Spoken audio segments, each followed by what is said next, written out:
My name is Greg Toppo. I am the author of a book you may or may not have heard of from a couple of years ago. I'm going to talk a little bit about what's in the book, but mostly I'm going to talk about some of the ideas I've had sort of since the book came out and since I've had conversations based on the book. I'm going to take you through some slides and have some questions at the end. Let's bring this up. You are going to be able to toggle between whatever it is you want to see. If you want to see me, that's fine. If you want to get a closer look at the slides, you can just double click on the slides and they'll get bigger on your screen. So I've got a talk with two names. The original name was Playful Learning Beyond Games. The name that I sort of gave to Games for Change, inspired by my friend Lindsay Portnoy, who you'll see referenced in a bit, was 7 F words you can use in school. We'll get into that in just a second. Like I said, this came from sort of conversations that I had when my book came out in 2015. Here is the Chinese version, much cooler cover, but that's how those things go. The original idea that I had for this was that I wanted to kind of explore this question of whether play could make school harder. And by harder, I did not mean more frustrating. I meant, more rigorous, but also enjoyable at the same time. I was working from this idea that, a lot of you are probably already working from, that play is the work of children. But by the time, I was doing research for the book, and certainly by the time the book came out, what I was seeing was that play was everybody's work. If you look at what's happened in just the past couple of years to video games, they've obviously exploded. If you look at some recent revenue data, you could fit Disney theme parks, the film industry, and the music industry inside how much money video games earn for their creators. So we are talking about work that everyone does now. But one of the things that was kind of interesting to me when I would talk to people about games, and certainly games and learning, was that they thought there was some kind of weird magic going on. I wanted to sort of dispel this notion that there was something magic happening. I had basically one thought about this, and that games are just really, really good instructional design. And I wanted to kind of get beneath the hood of that a little bit. So here's what I came up with, and Chris, here are your 7 words. What I kind of decided was that, after thinking about it, that games give us 7 things we love. And it turns out they are all F words. So they give us failure, they give us feedback, fairness, flow, of course, fantasy, freedom, and fellowship. And I'm going to take you through all 7 of these. But as I said, thanks to Lindsay, who I hope is out there, these are the 7 F words. So let's talk about failure. One of the things I think that people in the games world know sort of instinctively is that games are hard, and that they don't shy away from being hard. If you read the work of folks like Jesper Juhl, who talks about, like, he dislikes failing in games, but he dislikes not failing even more, right? For him, to be a good game, there's got to be failure involved. And it's got to be sort of front and center, right? Game designers have this idea of hard fun, which, by the way, was going to be the original name of the book, but when I went to buy the URL hardfun.com, it was already owned by an adult entertainment site, so I had to come up with a different title. But being hard is part of the fun, right? It's most of the fun, actually. When this game Cuphead came out a couple years ago, one of the things that people really loved about it was how hard it was. So there's this idea that if you really wanted to be good at it, you had to be super smart, right? And I love, this was actually one of my favorite reviews of the game. Feedback. Something we don't really think too much about in either the games or the education space, but really vitally important. This is what feedback looks like in school, right? This is kind of the different shapes it takes, right? Problem is almost all of these are delayed, right? They come long after the actual act occurred, and they're summative. That is, they sort of sum up what's happened in a certain period of time. Games are almost exactly the opposite, right? It happens, the feedback is at the moment you do something, and it doesn't sum up things, it actually moves you forward, right? The feedback is moving you into the next thing, right? In the case of something like Fortnite, you ready for the next round? Are you ready to fight? And there's always another fight, right? There's always another challenge. The idea behind games is that you press a button and you get a reaction, right? If you pressed a button and you didn't get a reaction, what would you say? You'd say that the thing is broken, okay? But we don't ask that in education. We just say, you press a button and at some point you'll get a reaction. Really good feedback obviously helps with things like iterative learning, right? With feedback is immediate and right when the action takes place. But also there's different kinds of feedback that I think we don't really think as much about. So for instance, onboarding, right? If you're new to a game, you don't know how to play it, right? So the game will sort of give you little clues and hints. And of course, when things are really hairy, it can help you out of a jam, right? So for instance, if you are facing this boss, it'll kind of tell you, well, you should keep your eye on this thing. All of which is to say that the game becomes sort of one big giant assessment, right? And beating the game is sort of like the equivalent of a final exam. And of course, Jim G, who I'm sure most of us know, talked years ago about how, well, like if I make it through every level of a game like Halo, do you really need to give me a test, right? I just made it through every level of Halo. The test is done. I beat the game. Fairness. Yule again talks about something that I think is really, really important and might be the most important thing in this talk. He says, that games are designed to give us a fair chance, whereas the rest of the world makes no such promises. And I think this really is something that young people understand at a very deep level. That games are designed experiences, right? They're designed in a certain way. But so is school. Like school is an experience that has been designed. It might be a very old experience. It might be a design that's a century old, but someone designed it somewhere along the way. So the question is, like, if this system fails, like, who takes responsibility? And and when we are in the educational space, these are sort of the go-to explanations we have, right? That if a young person isn't successful, that's maybe their parents were fighting, maybe they watched too much TV, they didn't get much sleep, or they're not eating very well. Maybe they have this kind of undiagnosed learning difference, right? These are all kind of logical, logical reasons. They're all sort of likely stories. The problem is they describe every kid who's ever picked up a game controller, right? Yet that same kid is successful, right? That same kid does well and beats the game. So we sort of have to ask why. By the way, and a lot of those same kids, are kids who might have a 504 or an IEP. And those numbers have been rising fairly steadily, not really in the past couple of years, but they are, higher than they were, let's say, 20 years ago. We have to really think about that. Minecraft ADHD, as you probably all know, is not a real thing.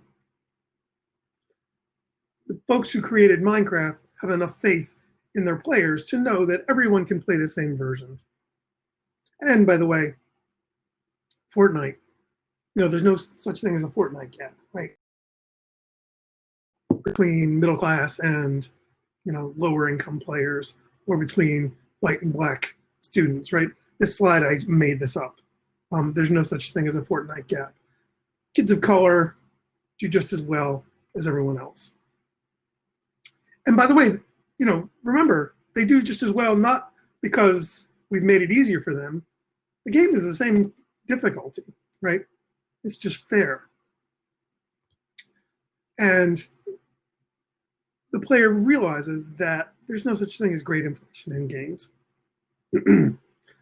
One of the reasons is because, just the system itself of a game is kind of flipped upside down from what they experience in school, right? In most classes, you defend your A, right? You show up, you've got an A on day one, and you have to defend it. And in most games, you earn an A, right? You show up with nothing, and you're moving up towards that A. And that's a powerful system that a lot of kids do better with. If you probably recall, some of you know Lee Sheldon, he's got this system where, in his game design class, everyone who shows up to class the first day, they show up with an F, right? And you work up to the A. Okay, flow. I can go through this one quickly. You guys all know what flow is, right? It's a sort of psychological state between boredom and anxiety, it's a sort of perfect match between the difficulty of the task at hand and the skill level. Csikszentmihalyi was the one who came up with this about 40 years ago, actually maybe even longer than that. And it was his idea that you can become completely involved in an activity for its own sake, and when that happens, sort of everything else falls away. If you think about Eric Zimmerman and Katie Salen talking about the magic circle years ago, this is a real place, right? And obviously, it doesn't have to be a round space. It can be square with the corners knocked off. It can be very small. The magic circle can fit in the palm of your hand. It can also be enormous, right? I would say this is a pretty big magic circle. Excuse me. Maybe one of the biggest ones ever. Although I guess when you think about like maybe soccer, like World Cup soccer, the whole world is a magic circle, right? This is a circle, but it's not important. What's important is that it is a magic circle in that you may know the story about this. This is I actually took this photo from the Amsterdam airport a couple of years ago. What they realized was that they were having issues with men walking into the men's rooms at the airport, one of the busiest airports in the world, and making a terrible mess. And so one of the janitors said, listen, I can fix this. Give me an etching tool. He etched a picture of a housefly. You give men something to aim for, the cleaning bill went way down. You can now buy stickers for your home for the men and boys in your life who don't aim very well. And the idea is that flow, no pun intended, happens when things get easy and they get increasingly complex. Let's talk about fantasy. So this is a map of my drive from home to work when I worked at USA Today, which I did for about 15 years. And one of the first things I realized was that, it's about a 40-mile drive, a little longer than average, but I figured I could handle it. What I didn't realize when I took the job was that about half of this drive took place on this road. This is the Washington Beltway. If you know the area, you know that it's one of the most terrible, congested, awful roads in the country. And this is kind of what it looks like every morning and especially every night. At about 3 o'clock, this is sort of a normal state of affairs for the Washington Beltway. So, I would come home from work every night, absolutely pissed off at the world and ready to kill someone. I would have been driving for maybe 1.5, 2, maybe sometimes even 3 hours just to get home. And so I had just gotten my first Xbox around this time. So what I would do is actually, before I could even talk to my family, I would sit down, kick off my shoes, open a beer, and play video games for maybe an hour or so, just to kind of clear my head. What I didn't realize until I was been sort of doing it for a couple of months was that this was the kind of game I was playing.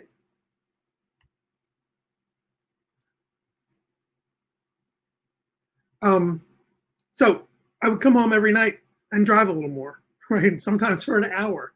And of course, what you can see here is that, driving is sort of in quotes, right? This wasn't driving in the sense that it was me on the Beltway. This was a different kind of driving altogether.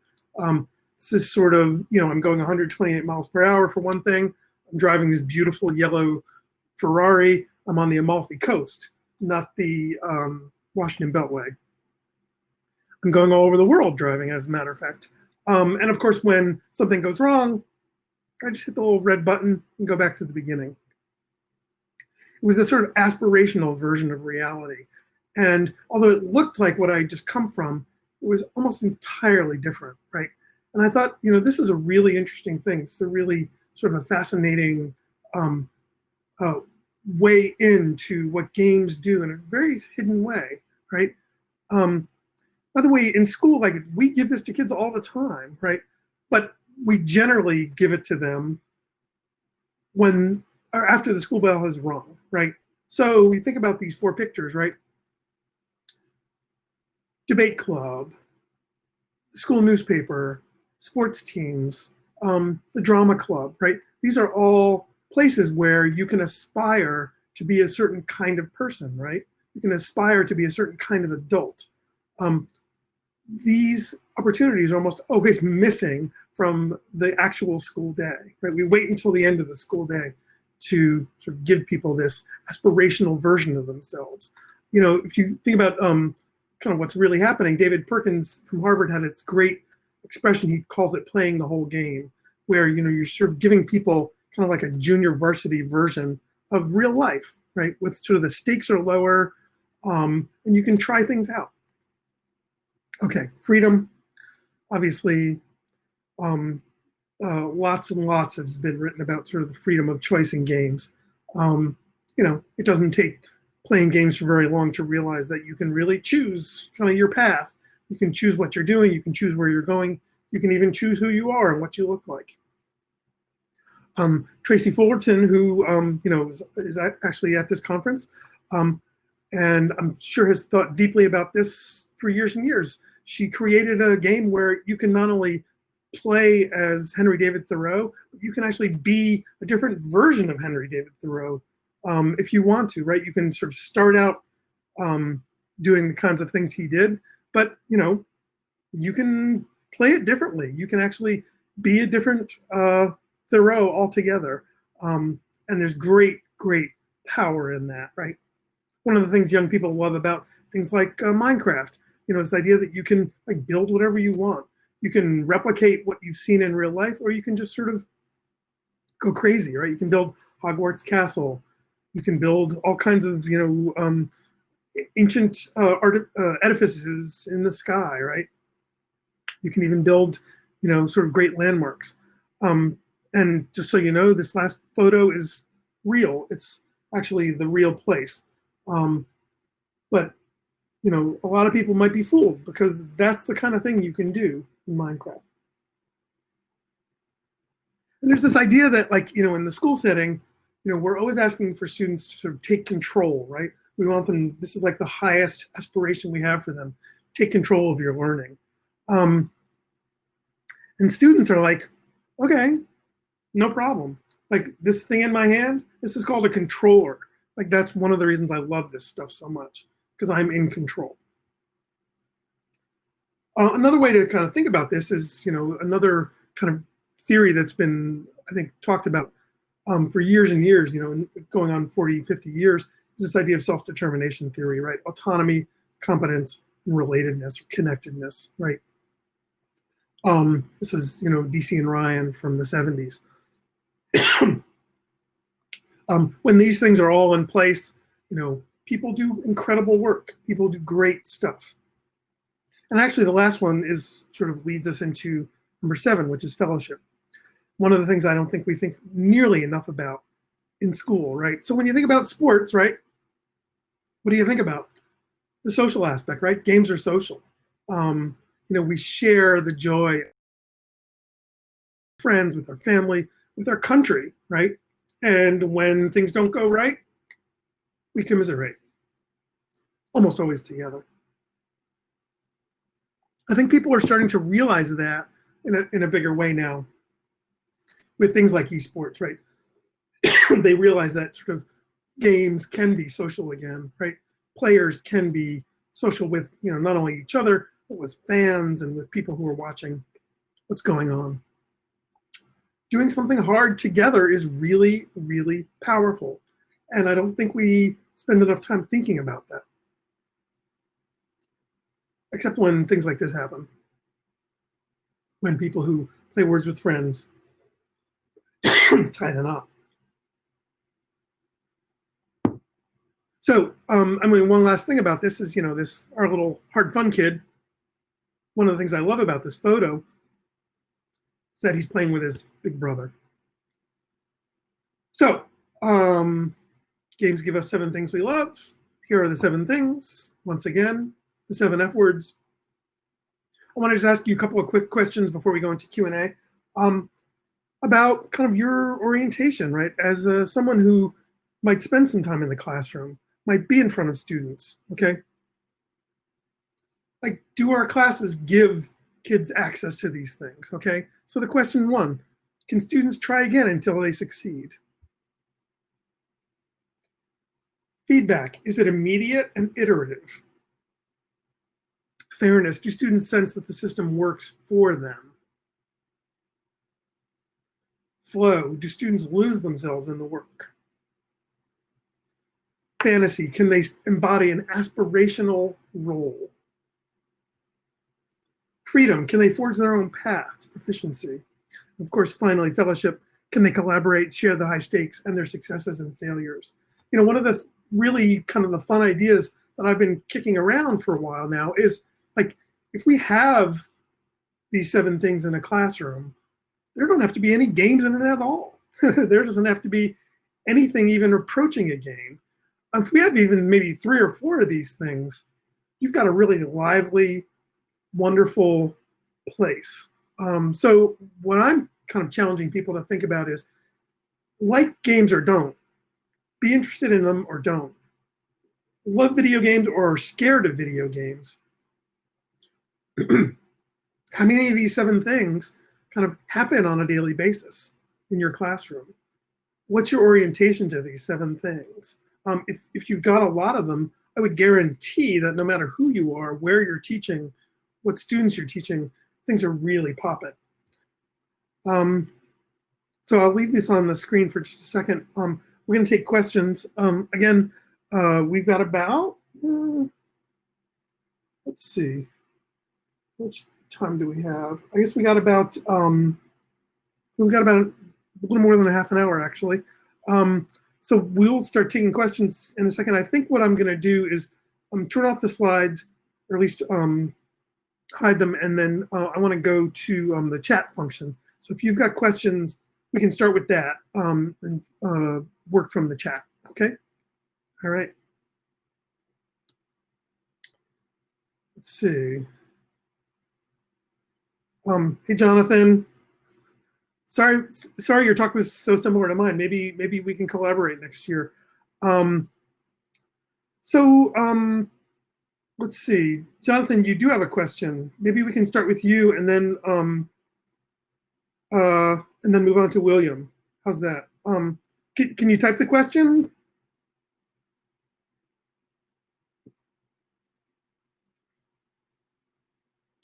Thanks. Take your time. Maybe while you're typing, I'll go on to the next one. Let's see. Okay. So it looks like William is saying he's got a, William, is that a question or is that just sort of a suggestion? He's working on the climate trail. Okay. Yeah, so you should check out the climate trail. Okay. Let's see.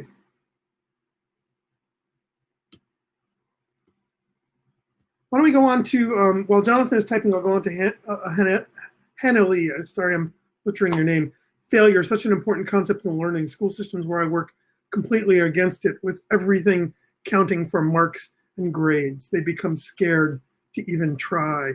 Yeah, I think that's really, really an important piece of this. There's got to be accountability, but to me, there's got to be accountability sort of after the fact, right? Everything can't count, and I think we somehow have this idea that sort of every little jot and tittle's got to count, right? That's not the way things like games work, right? You're sort of you're iterating, right? You're trying to kind of perfect this thing you're doing. And although you want the feedback of, did I do it right? Did I do it wrong? Did I aim correctly? It can't count against you. Okay. So it's a great point. Let's see. Is Jonathan checked his question yet? Not yet. Okay. Let's see. How do I see this reflected in the structure of syllabi? I'm not familiar enough. This is Jeremy's question. I'm not familiar enough with like all syllabi. I really don't see most of the syllabi that I've seen as really paying much attention to this at all. They're very much concerned with is the material being covered? Is a big enough chunk of the material being covered? So this to me is not really on almost anybody's mind. Let's see, Matthew. I loved your book. Well, thank you, Matthew. Are you working on another one? I actually just finished the second draft. I'm co-authoring a book with an educator. It's a totally different book. It's actually about AI and machine learning and sort of what that's going to do to high school. We're looking at, if you didn't know it, next year, 2021 is the 200th anniversary, of the first public high school in America. 1821 in Boston was the first real actual high school.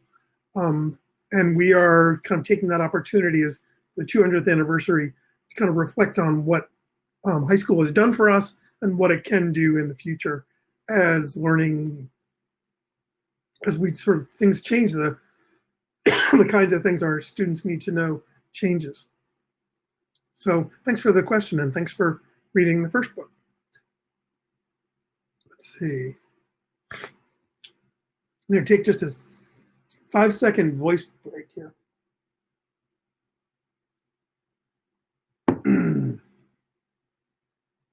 Let's see. Lindsay, how can we work to improve representation of diverse audiences through games? That's a great question. I actually, it's interesting because, by the way, and Lindsay, if you don't know, Lindsay is the mother of the title of this talk. So she was the one who came up with the idea of 7 F words. So thanks to Lindsay. We should all give Lindsay a round of applause. It never would have occurred to me.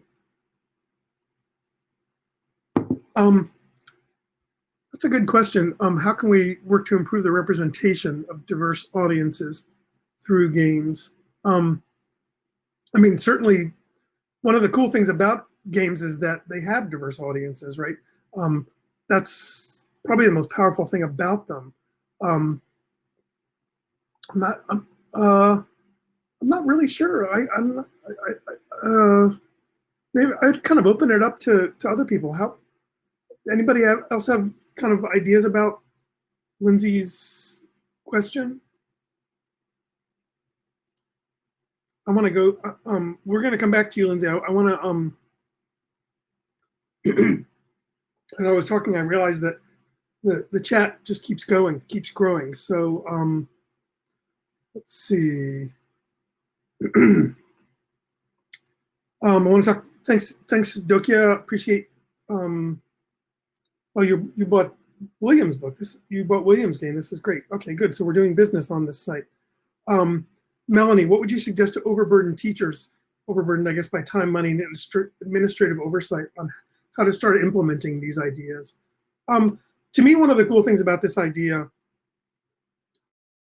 is really, it really doesn't take much. It really just takes sort of like reflection on like what's your orientation to something like feedback. Like it's really made me as soon as I started thinking about this, it really made me think like, wait a minute, like how do I treat feedback? And I had to admit to myself that like I wasn't very good at it.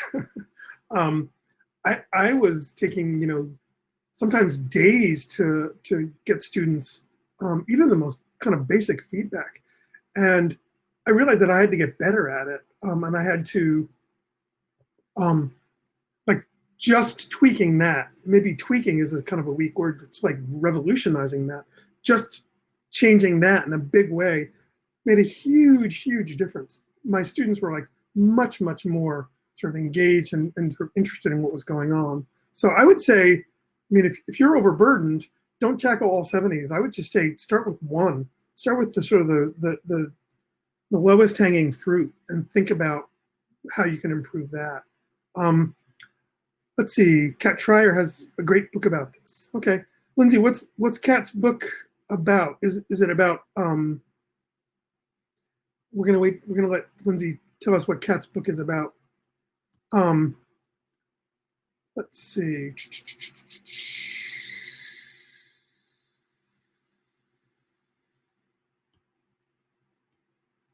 Okay. What about fun? And I say there's yeah.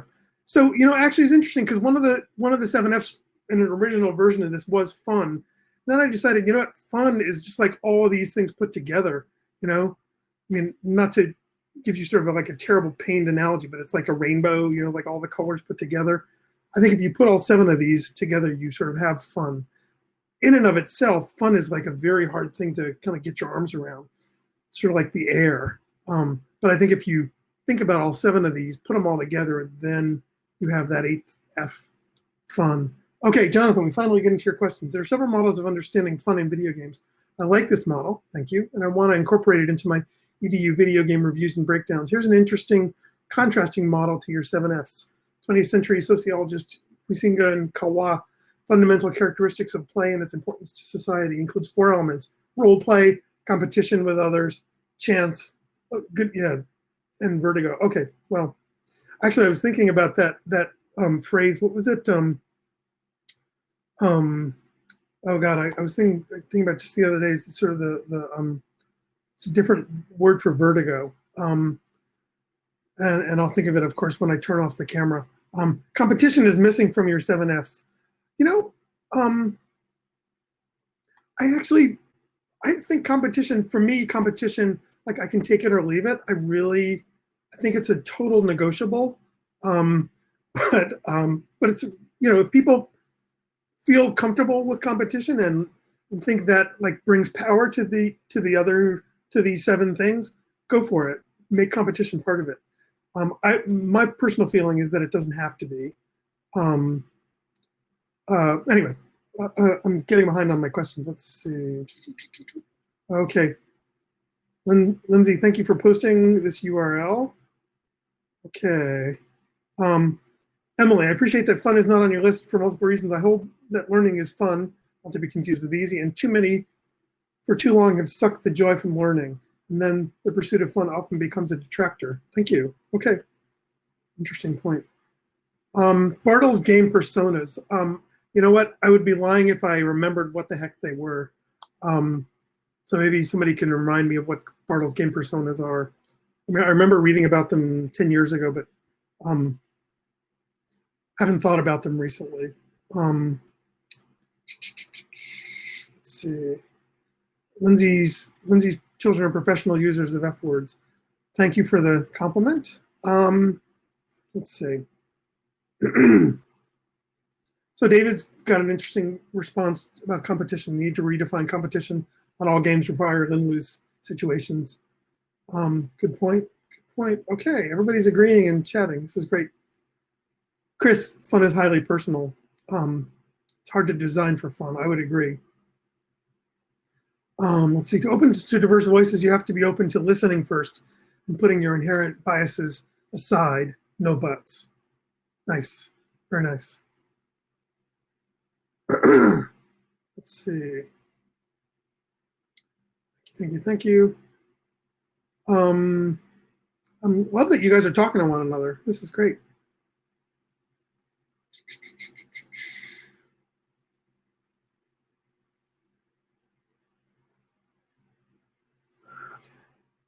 David's got some great thoughts about formal grading versus moving towards a goal. Okay. Let's see.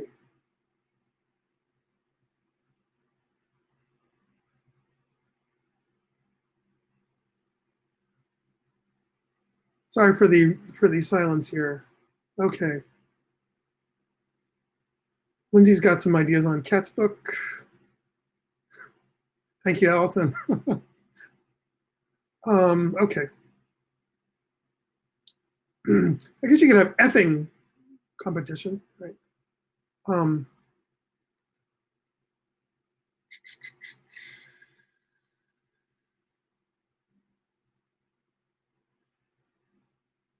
Okay, so Brendan is kind of asking the question I tried to answer a little bit earlier. Some actually low lift ways to start introducing um, these things. I guess my feeling is that it should be almost no lift.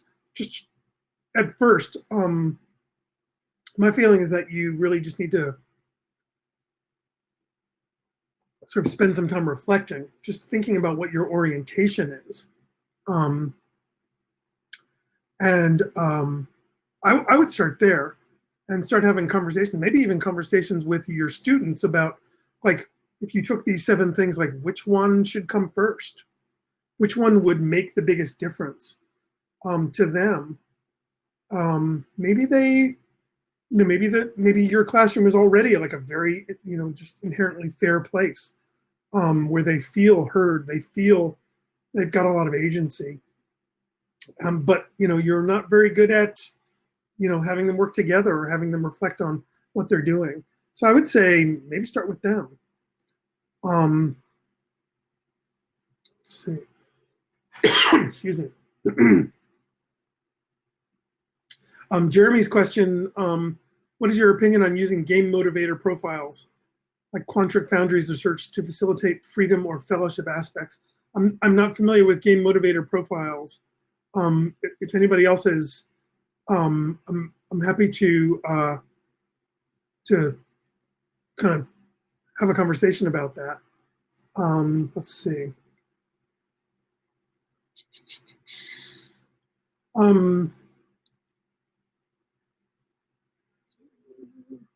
terms of Emily's question about it, which one students find most lacking, I mean, to me, like I said earlier, the most important one is fairness. I feel like they don't feel like the system is working for them, and I would say that goes throughout the system from K-12 all the way up to higher ed in some ways. There's a sense that like they're doing things, but not for their own benefit. But that's just my bias.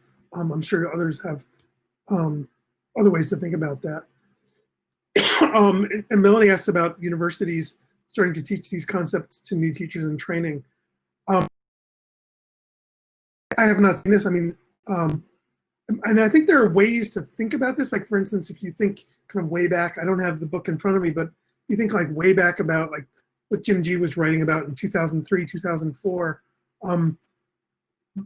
I have never seen that those ideas on the higher ed stage, except for a couple of people who actually are in the gaming world.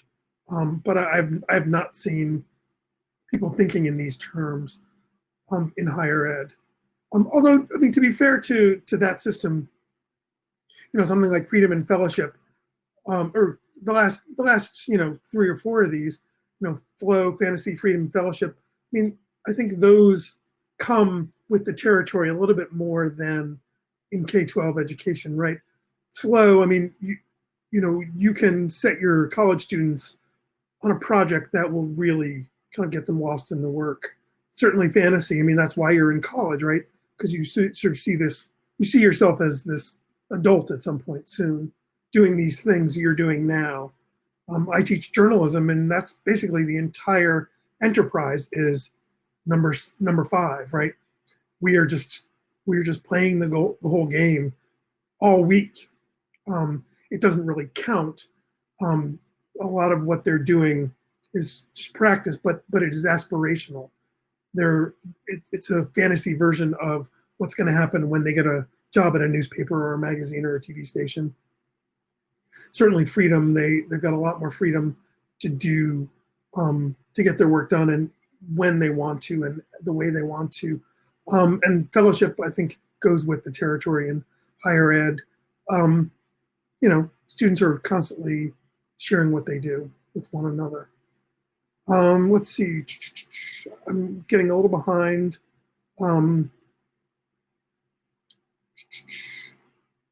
Thanks, Emily. Asking your students is always a smart move. How do you balance failure with supports for success? Great question. I think it just has to be a certain kind of failure. It certainly has to be not personalized, right?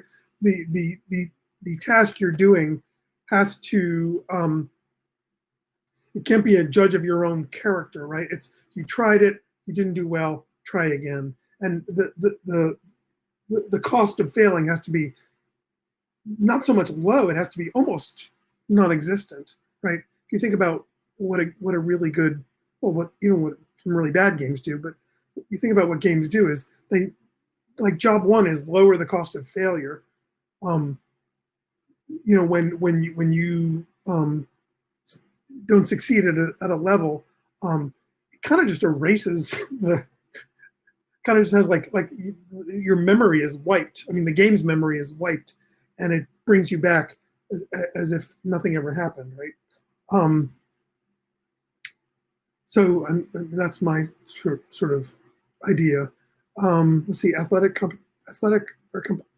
are complicated since there's a winning team and a losing team. It's true. It's a good point. Yeah, and I guess athletics are kind of fraught in a lot of ways, certainly. But I think one of the reasons I think a lot about athletics is because we understand games, we understand the power of games through our experiences with athletics. Not even so much as players, a lot of times just as spectators. We understand the ideas behind them.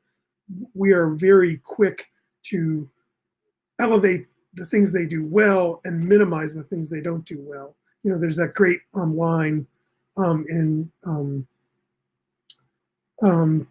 the Yee's book about virtual worlds, where he says, imagine this virtual world at the edge of town, and it's got this sort of fantasy space where different rules apply, and the rules don't apply to anywhere else in the whole world. Competition is fierce, and it's got these weird sort of like ceremonial things going on. Anyway, the whole time he's talking about the game of football, which is sort of its own fantasy world.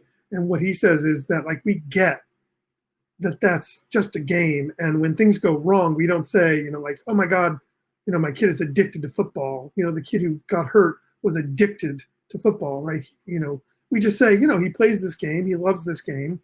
This game is very powerful. This game brings certain people together.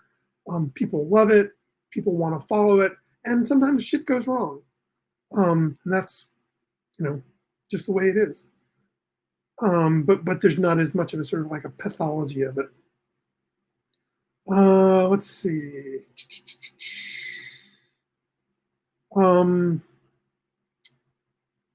Okay, Chris, can you speak to feedback as it relates to being actually aware of what you have learned?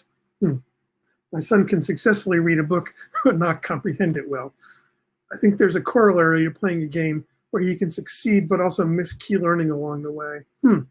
Interesting. I mean, I would say, just like from a designer's point of view, I would say if you succeed without learning along the way, maybe the game wasn't very well designed. It's a really good question though, because like, can you do well at something without getting the work done? I don't know. I'll have to think a little bit about that, but that's like a really good, it's like a designer's question. Even Roger Federer thinks in terms of improvement against his own standard. Good. see. So Lindsay says these aspects of learning may be taught in some higher ed teacher prep programs. Explicit use of games in classrooms for teachers is not something I'm super familiar with.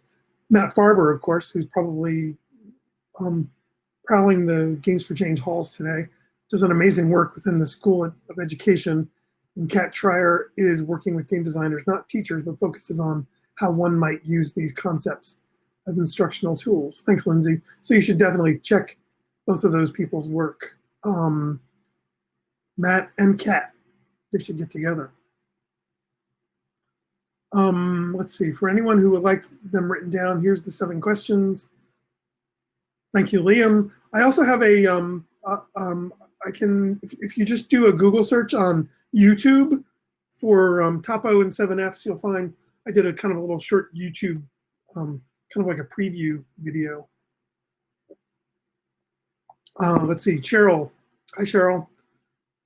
Answering Melanie, teachers in training could probably achieve this with University of Washington Seattle College of Ed and the UW graduate programs. But it would likely be their own initiative to push making it happen at this point. Okay, thanks for that. Northeastern, where Lindsay teaches, they talk about experiential learning that includes simulations and games with the singular goal of ensuring they're authentic experiences. Can you chime in here, Scott? Scott did chime in actually. Saying simulations provide a safe space for contextual identity formation as it's a co-construction opportunity. Great, fabulous. Uh-oh, the chat just went away. Sorry. Let's see. I know there was a question. Sorry about that.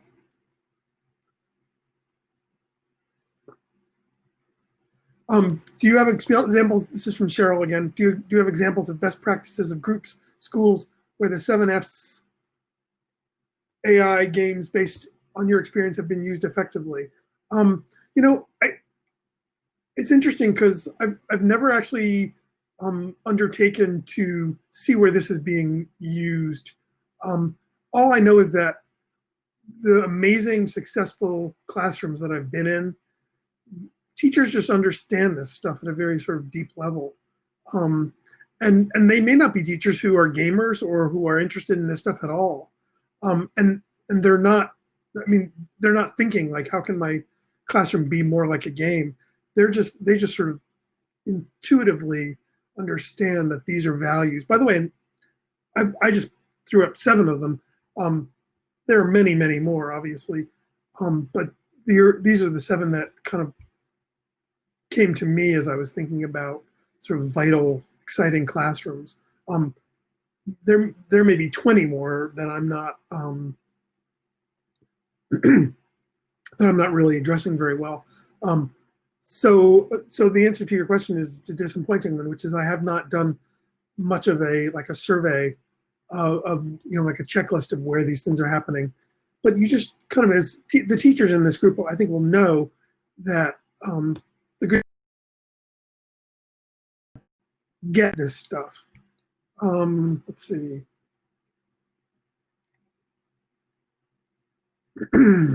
So David wonders how teacher prep programs would benefit. I agree. I'd love to teach a course in this. So invite me. Although I don't have actually my own syllabus, but I guess if you invited me, I would totally create one. Let's see. Thanks, Jonathan, for the beginning of your digestion. Let's see.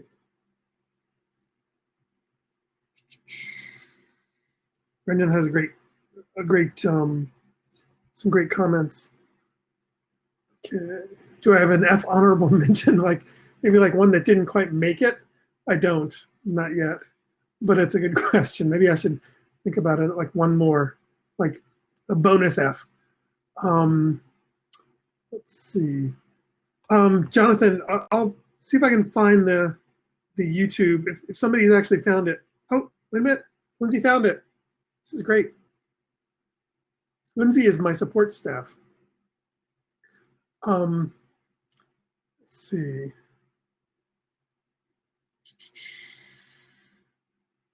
if you guys aren't familiar with Classcraft, you should check that out. Really interesting. It's more of like a classroom management system. If you're not familiar with Classcraft, you really would enjoy um, kind of their way of thinking about a lot of these mostly motivational concepts. I actually write about Classcraft in my book, and I was actually writing about it when they were just kind of getting up and running. They've really it's been 5 years now, and they've really done some amazing things, and have really kind of iterated on the idea. Let's see. Sorry, my chat window keeps skipping on me, so I have to keep going back.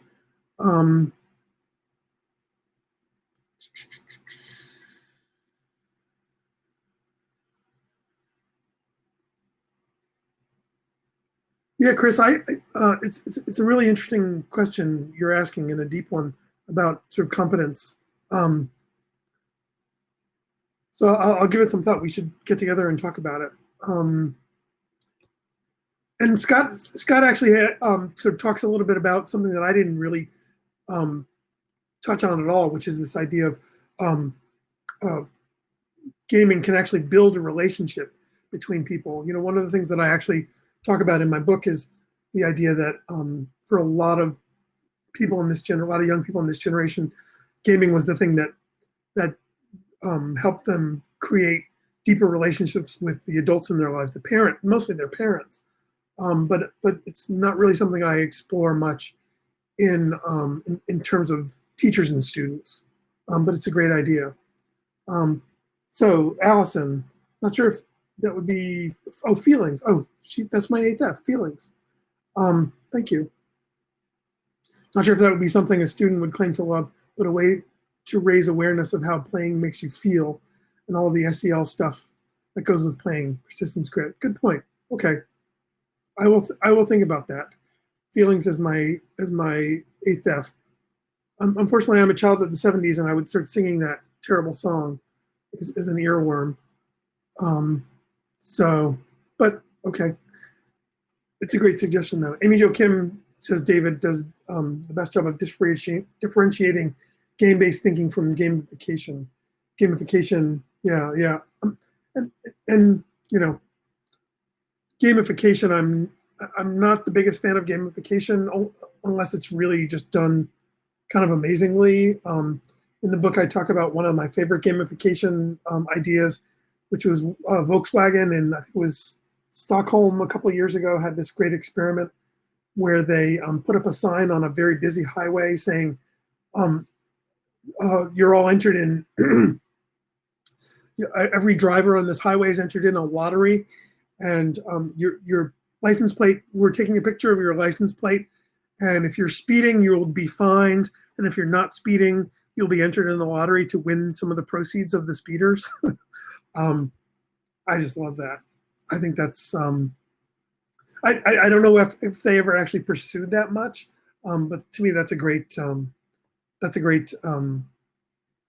of the few really good gamification applications. I'm sure you can come up with more based on that idea. You know, the idea of sort of risk of being on one side or the other of risk, right? If you make a risky decision, you're basically paying the people who don't. Love that idea. Competition? I don't think so. Nice try, Chris. We're getting sort of to the end of our time, but I want to really thank you guys for listening and for your great questions, your amazing questions. Not all of which I could answer, but I'm so happy that you're interested in this. My Twitter is just my first initial last name @gtoppo. I'm very happy to engage anybody who wants to chat about this offline. I'm in Maryland. I'm happy to get a socially distanced coffee with you someday. And would love to just chat endlessly about this stuff. It is my second or third iteration of this. I'm going to keep iterating on it and keep thinking about sort of ways to kind of push the idea and maybe get sort of reflect more deeply about some of the things you've asked me. I'm so grateful to everybody for for attending and for really thinking deeply about this stuff. So thanks again, and thank you for your thank yous. How's that? Um, please be in touch. Here, I'm going to do one last thing. You are more than happy. You're more than welcome to email me. I'm sure it's the right one. Yeah, feel free to email me. Follow me on Twitter. If you see me, just tell me, hey, follow me, and we can have a private conversation. Happy to do that. Great. Thanks to Susanna and for everybody at Games for Change for bringing me in for this. It's the Games for Change community is amazing. One of the things I like about it the most, I was talking to somebody about this the other day. For an organization called Games for Change, it hasn't changed very much, and I think that's really cool. It's still very, very handmade and local, and really just prioritizes you guys thinking deeply about things. So thanks again.